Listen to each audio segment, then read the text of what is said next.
بسم اللہ الرحمن الرحیم۔ السلام علیکم۔ رائٹ سائڈ وتھ فیری کے ساتھ خوش آمدید۔ شہداء کو یاد کرنا بھی کسی شہادت سے کم نہیں۔ ظلمات سے نور تک کا سفر، قسط نمبر 14۔ الہی ربی من لی غیرک۔ میں نے اب تک جتنا بھی قرآن مجید پڑھا تھا اور اس کا ترجمہ پڑھا اور احادیث پڑھی تھیں، اس کے بعد یہ وہ الفاظ تھے جنہیں ترجمے کی ضرورت نہیں تھی۔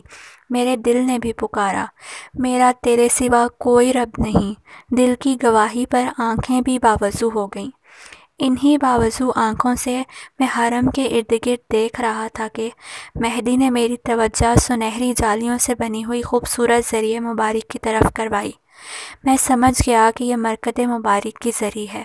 میں نے دل پر ہاتھ رکھا، ایک مرتبہ زری کی جانب دیکھا اور اپنی پرنم آنکھوں کو عقیدت کے ساتھ بند کرتے ہوئے کہا، السلام علیکی یا سیدتی یا فاطمہ معصومہ یا کریمہ اہل بیت علیہ السلام۔ بس اتنا کہنا تھا کہ میرا ضبط ٹوٹ گیا اور میں بہت بے قراری کے عالم میں بھاگ کر جالیوں کو تھام لیا اور اپنا سر ذریعہ مبارک پر ٹکا کر بہت بری طرح تڑپ تڑپ کر رونے لگا، بالکل اس بچے کی طرح جس کو کم سنی کے عالم میں اس کی ماں سے دور کر دیا جائے اور بہت عرصے کے بعد جب اسے ماں کی آغوش نصیب ہو تو ماں کی جدائی کی وجہ سے جو کرب و اذیت کی انتہا اور ماں کی ممتا کے لیے تڑپ تھی، اب آغوش کے ملنے پر آنسوؤں میں بیان کرے۔ ای مہربان مادر، لرزتے ہوئے بدن کے ساتھ میں نے جالیوں کے اندر مرکد مبارک پر نظر ڈالتے ہوئے اور بلکتے ہوئے کہا، میں نے خود کو ذریعہ مبارک سے لپٹا لیا اور تڑپتے ہوئے صدائیں دینے لگا، مہربان مادر جان۔ درد و کرب کا یہ عالم تھا کہ جیسے دل پھٹ جائے گا۔ میری حالت کو دیکھ کر خادمین حرم میرے قریب آئے اور مجھے دلاسا دینے لگے۔ وہ اپنی زبان میں کچھ کہہ رہے تھے مجھ سے، مگر چونکہ مجھے فارسی نہیں آتی تھی اس لیے سمجھ نہ پایا اور ہاتھ جوڑ کر درخواست کی میں نے کہ مجھے بات کرنے دیں۔ میری بے قراری دیکھ کر ان کی آنکھیں بھی نم ہو گئیں اور التماس دعا اے زائر کہہ کر چلے گئے۔ میں نے اسی طرح سر ٹکائے دونوں ہاتھوں سے جالیاں تھامے کانپتی ہوئی آواز میں کہا، بی بی جان، میں آپ کے بارے میں بہت زیادہ تو نہیں جانتا، مگر میں نے سنا ہے کہ آپ کریمہ اہل بیت علیہ السلام ہے۔ اے میری مہربان بی بی، میرا دامن گناہوں سے آلودہ ہو چکا ہے۔ زیادتی گناہ نے میرے قلب کو سیاہ کر دیا ہے، میری روح بیمار ہو چکی ہے۔ اے میری بی بی، میری مدد کریں، خدا و اولیاء خدا کی معرفت کرا دیجئے مجھ پر، اس کے دریچے کھول دیجئے مجھ پر، مجھے اس قابل بنا دیں کہ خدا میرا خریدار بن جائے تاکہ مجھے شہادت نصیب ہو اور ابراہیم ہادی کی طرح میرا عشق مجھے سرفراز کر دے اور میرا معشوق اس حالت میں مجھے اپنی ملاقات کے لیے بلائے کہ جب یہ گناہ گار عاشق اپنے خون میں لت پت بے سر پڑا ہو۔ بہت دیر تک یوں ہی فریاد کرتا رہا اور درد دل آنسوؤں کے ساتھ بیان کرتا رہا۔ ایسا محسوس ہو رہا تھا کہ جیسے کسی نے میرے سارے درد دور کر دیے ہوں۔ میرا دل ایک دم پرسکون ہو گیا تھا، بے قرار دل کو قرار آ چکا تھا۔ مہدی نے مجھے ایک کتاب دی اور بتایا کہ اس سے دیکھ کر زیارت پڑھو۔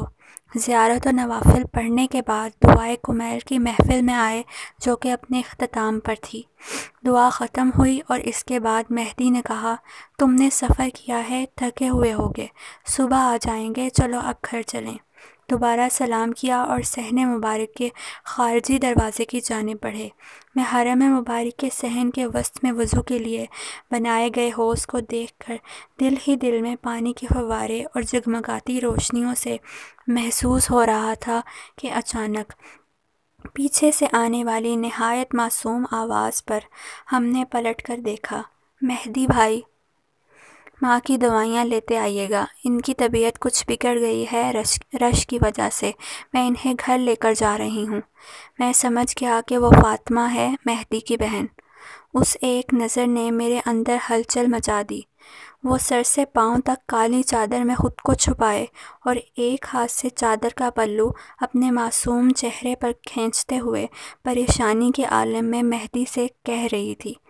اس کے چہرے کی نورانیت اس کی پاکیزگی کا ثبوت دے رہی تھی، حیا کے زیور سے آراستہ بہشت کی حور جیسی، گویا پرستان کی پریاں بھی اس کے حسن اور پاکیزگی کے آگے شرم کھائیں۔ اس کی معصوم آواز نے میرے اندر کی حالت کو بدل دیا۔ وہ حیا و پاکیزگی کا پیکر تھی جس کا ثبوت یہ تھا کہ میری نظریں خود بخود جھک گئیں اسے دیکھ کر، مگر میرا دل بری طرح دھڑک رہا تھا۔ یہ مجھے کیا ہو رہا ہے؟ مجھے اپنی حالت پر تعجب ہوا اور خود کو نارمل کرنے کے لیے ادھر ادھر دیکھنے لگا۔ فاطمہ جان، تم ماں کو لے کر گھر چلو، میں ابھی لے کر آتا ہوں۔ مہدی کے جواب پر وہ اسی پریشانی کے ساتھ پلٹی اور ایک بار پھر اس کی معصوم صورت میری نگاہوں کے سامنے آ گئی۔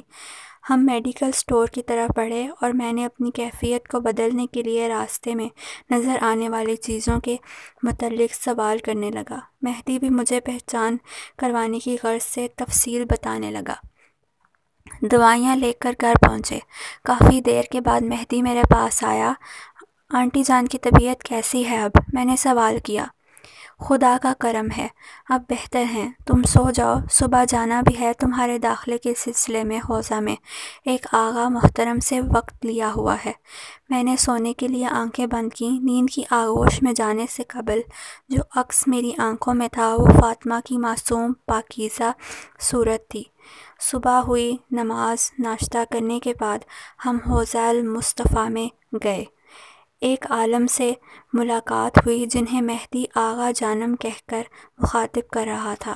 ان کی شخصیت بہت متاثر کن تھی۔ ان کی عاجزی اور انکساری ان کے متقی ہونے کی دلیل تھی۔ مہدی نے انہیں میرے بارے میں بتایا، میرے عقائد کے بارے میں، میری دلچسپی کے بارے میں بتایا۔ وہ بہت خوش ہوئے اور مجھ سے کہا، انسان چاہے کسی بھی فرقے اور مذہب سے تعلق رکھتا ہو، راہ حق کو سمجھنے اور اس پر چلنے کے لیے جو چیز اصل شرط ہے وہ ہے انسانیت۔ عزیزم، انسان اگر حقیقی معنوں میں انسان بن جائے تو وہ فقط ایک اس کی صفت کے سہارے بہت سے معنوی اور روحانی مقامات حاصل کر سکتا ہے۔ محنت کرو تاکہ خدا تک پہنچ سکو۔ اگر قرب خدا وند اور اس کی رضائیت کو حاصل کر لیا تو یقین رکھو کہ جتنی بے چینی سے تم شہادت کے طلبگار ہو، اس سے بڑھ کر شہادت تمہاری طلبگار بن جائے گی۔ کیا ہی خوش قسمت ہیں وہ انسان کہ خود شہادت جن کا انتخاب کرتی ہے۔ عشق اگر معرفت کے بغیر ہو تو ناقص ہے، اور ناقص عشق کے ساتھ کوئی بھی شہادت تک نہیں پہنچ سکتا۔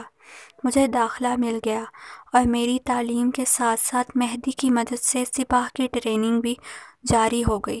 اب میں عقیدے اور عمل دونوں کے اعتبار سے مومن کہلانے کے قابل ہو گیا تھا۔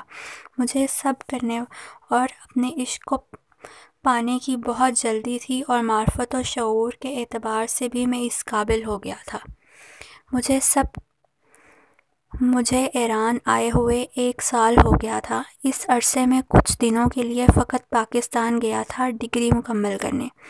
شام کے حالات پہلے سے زیادہ کشیدہ ہو چکے تھے اور مدافعین حرم کی بھرتیاں جاری تھیں۔